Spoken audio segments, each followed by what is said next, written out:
How am I assessed in PLAB 2? What are the 3 domains I need to focus on? And how do I increase my score in those 3 domains? This video is going to talk about how you're marked in PLAB 2 and the kind of things that people often don't realize and therefore affect the way that they practice when it comes to the PLAB 2 exam. I'm Dr. Arora from Arora Medical Education. I'm a previous PLAB 2 examiner. I've been helping doctors pass PLAB 2 for many years now, thousands of doctors, and I've seen lots of trends in how doctors prepare. But one of the biggest trends that I see is that people don't really understand how you're being assessed, and therefore what you learn and what you practice is not congruent with scoring the kind of scores that you're capable of scoring. So remember the 3 domains that you're going to focus on, and we'll cover these in much more details in our webinars and our courses, but the 3 domains that I'm sure you are aware of are data gathering, interpersonal, and management. But what do these actually mean? And more importantly, what are you trying to demonstrate in your 8 minutes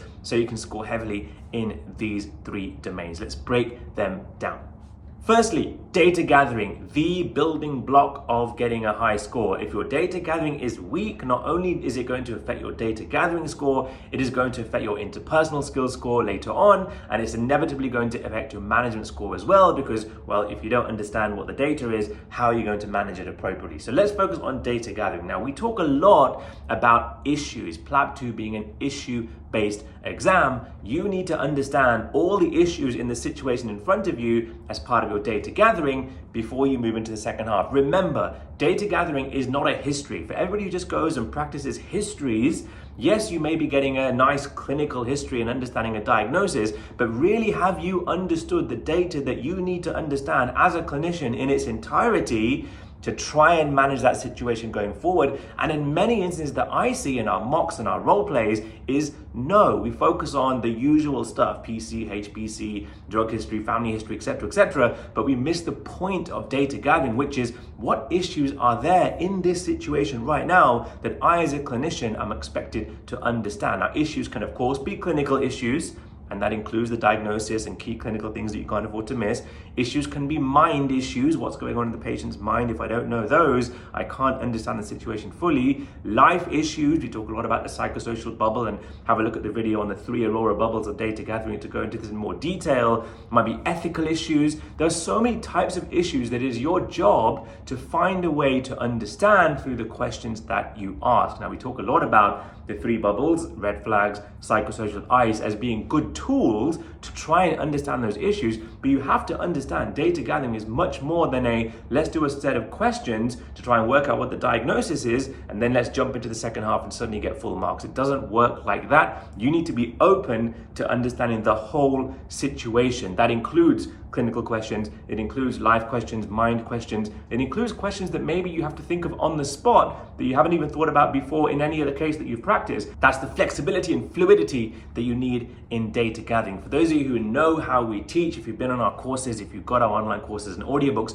you know these 3 bubbles we talk about having fluidity, jumping into different bubbles at different points, not having a rigid process, 1, 2, 3, 4, 5, not going by scripts. If you're gonna go in that way, your scripted way, then you're gonna leave loads of issues on the table. You may know the diagnosis, great, but you don't know anything else about that situation. Remember, in data gathering, you are being assessed on how well are you understanding the issues in the situation? How much data are you gathering to take forward into the second half? How can you think about managing a second half if all you know about a situation is this person likely has a migraine? That doesn't they kind of maybe expect you to be able to get to that point. There's just so much more that people leave on the table. And when we teach for data gathering, these 3 bubbles will revolutionize what you understand in those 3 or 4 minutes rather than the clinical depth that you go into in those 3 or 4 minutes. Now, of course, there are going to be some situations where you need to ask more clinical questions than others. There are some situations where there are new presentations versus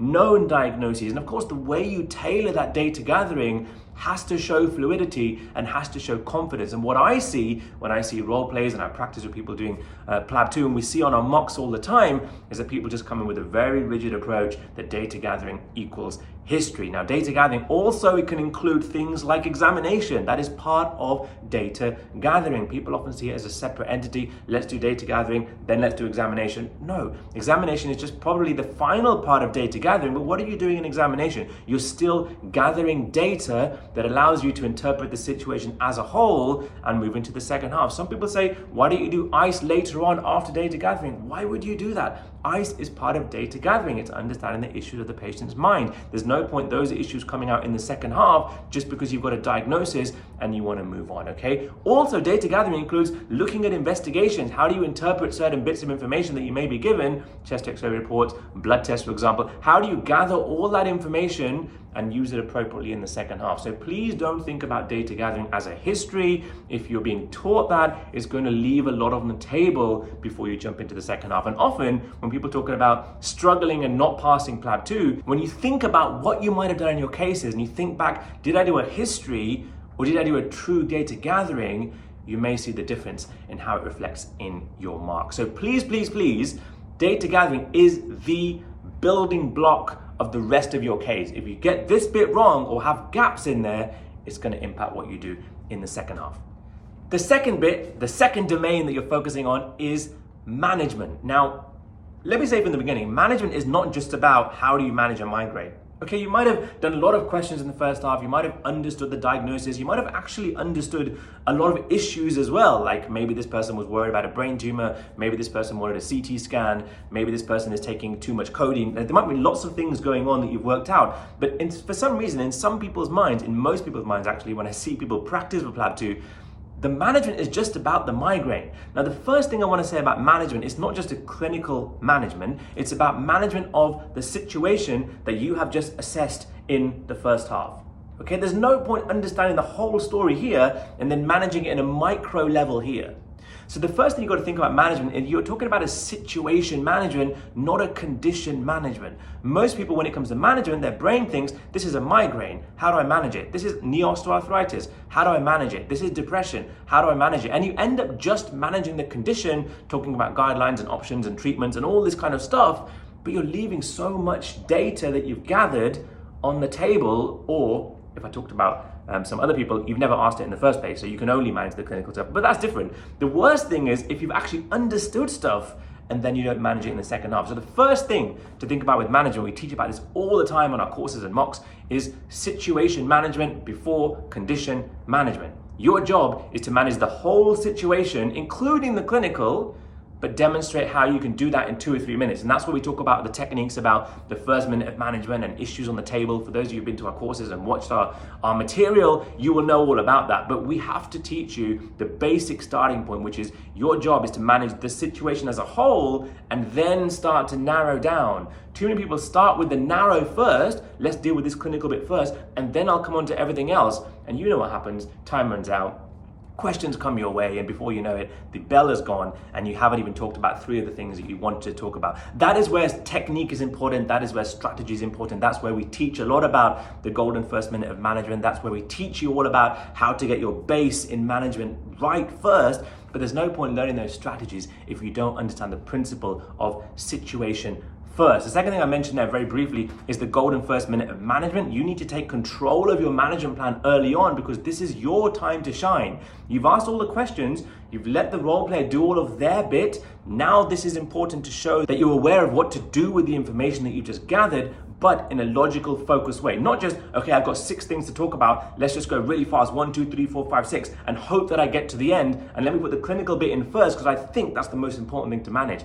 That is the recipe for a struggling case, a lack of confidence case, a flustered case, a doctor-centered case. If you want to get those buzzwords in of management, shared management, patient-centeredness, open dialogue, two-way discussion, you've got to learn strategies about how to manage the first 60 or 90 seconds. And we do a lot of this teaching in our Gold Package live course, mock exams, online courses, audiobooks. So if you want some of those, have a look at the website and use the coupon Arora Video 10 for 10% off. But if in your mind you haven't understood what management's all about, then how are you going to portray it in the second half? And please, please, please, one thing I want to just highlight, I've said this many times, don't make your management purely a clinical management. It's not a verbal PLAB 1 where you just need to go and talk about all the guidelines that you know and all the investigations and all the side effects and all the interactions, that is not suddenly going to give you a massive score. You've got to be managing the situation as a whole. You've got to manage the mind. You've got to manage the person's life. You've got to manage the queries and the doubts that they have brought to you in the first half when you asked ICE or talked about their relationship or their home or their job, for example.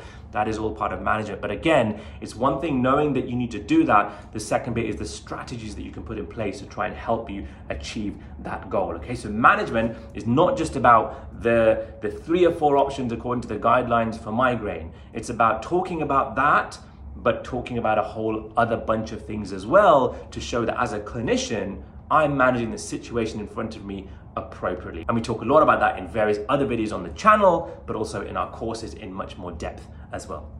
And the third domain that you're going to get assessed on is interpersonal skills. Now, a lot of people come to me and say, Dr. Owen, I'm really struggling with my interpersonal skills. Can you focus just on this? And I say, look, we can talk about a couple of strategies, yes, but really your interpersonal skills depends heavily on how well you're organizing your data gathering and how well you're organizing your management plan. Because if these two are done right, the interpersonal skills should start to take care of itself because you're less flustered, you're less confused, you're less trying to get bits in that you think you need to get in and ignoring the patient. So interpersonal skills, yes, we can teach you some strategies and we do a lot of that teaching on our various bits of material, but you've just got to understand that if you get A and B right, then the middle, the C, takes care of itself. And also interpersonal skills starts from the moment that you start that case and it goes right the way through to the very end. So you've got to make sure your interpersonal skills are on point throughout. It's not just about trying to do it in a certain place or do it better at the beginning versus the end and then letting it all go towards the end of the scenario. So interpersonal skills, yes, does cover things like acknowledgement regularly. It talks about dealing with empathy in a good way. It talks about patient-centered care. It talks about having a discussion around what you do. It talks about signposting appropriately. But for those of you who've been on our courses, you know we talk a lot about the 3 Arora R's of interpersonal. For the first half, we talk about R number 1, reasoning and how to do it properly. We talk about R number 2, reflection of big things in the first half. We talk about R number 3, relevance and demonstrating that in the questions that you do. These 3 R's, for example, are strategies that you can learn and you can work on and you can practice that can boost your interpersonal skills. But interpersonal skills comes from within. You've seen so many patients in your life. You know how to be interpersonal with a patient, and that will vary from person to person. You don't need to become this robot where you're just giving out lines and phrases thinking that I'm going to suddenly score loads of marks for interpersonal. So interpersonal is an area that I do a lot of teaching on.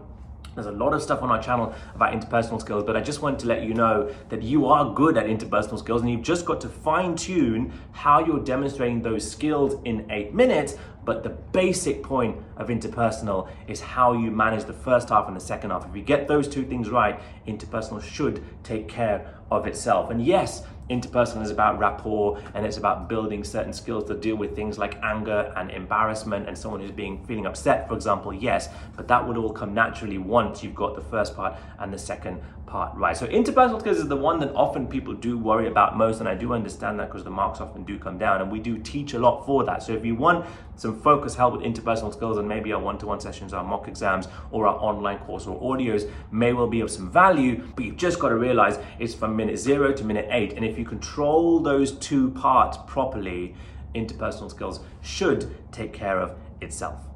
So the 3 major domains then, data gathering, clinical management, interpersonal. I hope I've given you a little bit of a flavor of the kind of things to think about when you're trying to approach your PLAB 2 cases. Now, if we can help you further, then make sure you use the coupon Arora Video 10 for 10% off any of our resources for PLAB 2, whether it's the live course or the mocks or the one-to-ones or the online course, the audiobooks, the flashcards. The gold package, of course, contains all of that and much more. But whatever you do, make sure you understand what these 3 domains are. Make sure you don't just go and practice thousands of cases thinking that this is the way to prepare for PLAB 2 and as long as I learn it word for word, I'll be fine. As long as I cover all the cases, I'll be fine. You just can't do that. But having the flexibility and fluidity and confidence to do different things for different cases because you understand how you're actually being assessed in this particular exam. I really hope this video has been of some value. We've got so many more PLAB 2 videos on the channel, so please do subscribe to the channel if you found it of some value so you can see when all the new videos come out. If you're preparing for PLAB 2 right now, I really hope that you are in a good space and you're feeling good about the exam.